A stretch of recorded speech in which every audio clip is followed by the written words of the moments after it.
కొత్త పట్టాదారు పాస్ పుస్తకాలను ఆధునిక టెక్నాలజీతో క్యూఆర్ ఉండేలా రూపొందిస్తున్నట్లు మంత్రి అనగాని సత్యప్రసాద్ తెలిపారు. గత ప్రభుత్వ హయాంలో భూ సర్వే పేరుతో ప్రజాధనాన్ని దుర్వినియోగం చేశారని, ప్రైవేటు వ్యక్తులకు దోచిపెట్టారని ఆరోపించారు. దోచిపెట్టిన భూములు వెనక్కి తీసుకోవడంపై సీఎంతో సమీక్ష జరిగిందన్నారు. భూ సర్వే ద్వారా వచ్చిన ఇబ్బందులను గ్రామ సభల్లో పరిష్కరించుకోవాలన్నారు. దాని ద్వారా ఎవరికి లబ్ధి పొందింది ఆ లెక్కలన్నీ కూడా పూర్తి వివరాలతో కూడా తీసుకురమ్మని చెప్పడం జరిగింది.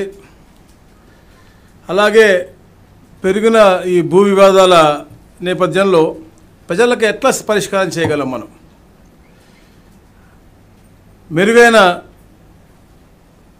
విధానాలు, ఎందుకంటే ఒక ఏదైతే మనం గతంలో కూడా చెప్పాము, అసెంబ్లీలో కూడా చెప్పాము, గౌరవ ముఖ్యమంత్రి గారు చెప్పారు, ఏదైతే ల్యాండ్ గ్రాబింగ్ యాక్ట్ తీసుకొస్తా అని చెప్పారో దానిపైన కూడా మెరుగ్గా అధ్యయనం చేసి 1982లో ఆంధ్రప్రదేశ్ ల్యాండ్ గ్రాబింగ్ యాక్ట్ ఉండేది. దాని తర్వాత దాన్ని అధ్యయనం చేసి పటిష్టంగా గుజరాత్ వాళ్ళు తెచ్చారు. దానికంటే కూడా స్ట్రింజెంట్గా, ఎందుకంటే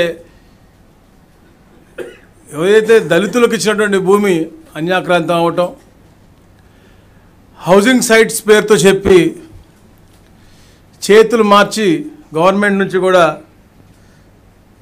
డబ్బులు సంపాదించుకునే విధంగా గత 5 సంవత్సరాలు జరిగిన పరిస్థితి చూసాం. అలాగే గత 5 సంవత్సరాల వైసీపీ పరిపాలనలో భూ పందారాలు కూడా విపరీతంగా చేశారు.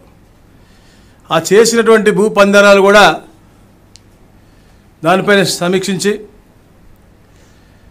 దాన్ని ఎలా ట్యాకిల్ చేయాలని కూడా ఈ వచ్చే వారం చేసే రివ్యూలో కూడా తీసుకురమ్మని కూడా చెప్పారు. ఏదైతే ప్రైవేట్ వ్యక్తులకు దోచిపెట్టారో దాన్ని దుర్వినియోగం అయిపోతే తప్పకుండా దాన్ని అగైన్ రిపీల్ చేసి, అంటే వాళ్ళ దగ్గర నుంచి వెనక్కి ఎలా తీసుకోవాలని చెప్పేసి కూడా సమీక్షించడం జరిగింది. మరి ముఖ్యంగా ఏదైతే భూ సర్వే పేరుతో సర్వే అనేది ప్రోగ్రామ్, డిజిటలైజేషన్ అనేది చాలా మంచి ప్రోగ్రాం, కానీ ఇతనికి ఉన్నటువంటి బొమ్మల పిచ్చితో స్టేట్ నుంచి కూడా ఏదైతే కేంద్రం ఇచ్చినటువంటి సపోర్టుని